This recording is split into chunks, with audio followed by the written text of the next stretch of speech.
Assalamualaikum warahmatullahi wabarakatuh. Halo teman-teman, kali ini kita akan membahas salah satu bagian penting dalam sejarah bangsa Indonesia, yaitu masuknya bangsa Belanda dan Inggris ke Nusantara.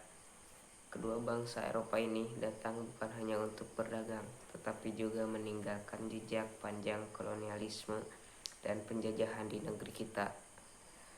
Mari kita simak bersama perjalanan sejarah tersebut. Tanpa berlama-lama, kita simak ya guys. Cekidot. Awal masuknya Belanda ke Nusantara.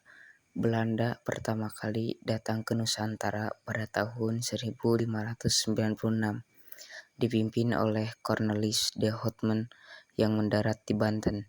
Tujuan utama mereka adalah berdagang rempah-rempah, terutama lada, pala, dan cengkih. Namun, perjalanan pertama ini belum sukses karena konflik dengan penduduk setempat. Beberapa tahun kemudian, Belanda datang lagi dengan strategi baru.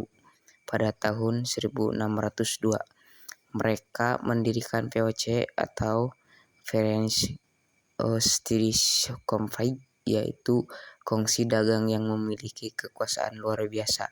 Bisa berperang, mencetak uang, hingga membuat perjanjian dengan raja-raja lokal.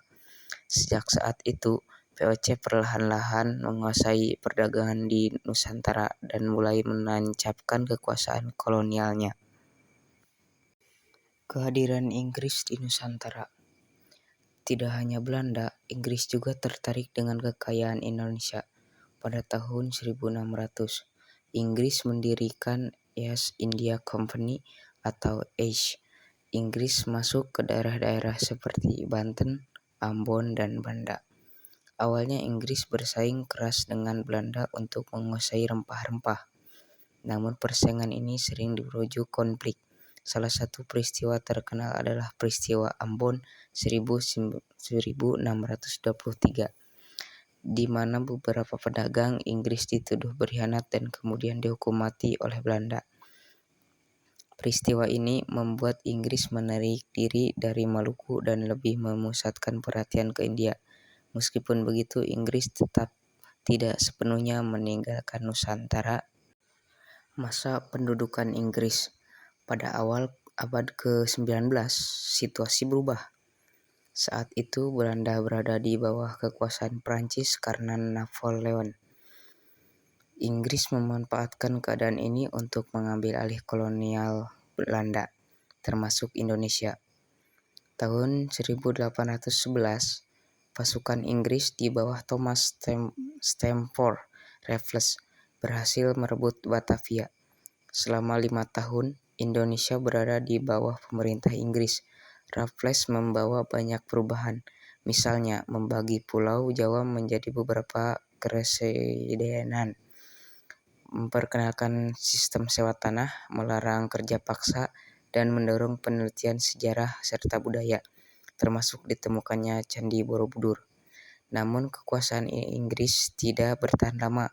Berdasarkan Konvensi London tahun 1814, Inggris harus mengembalikan wilayah Indonesia kepada Belanda.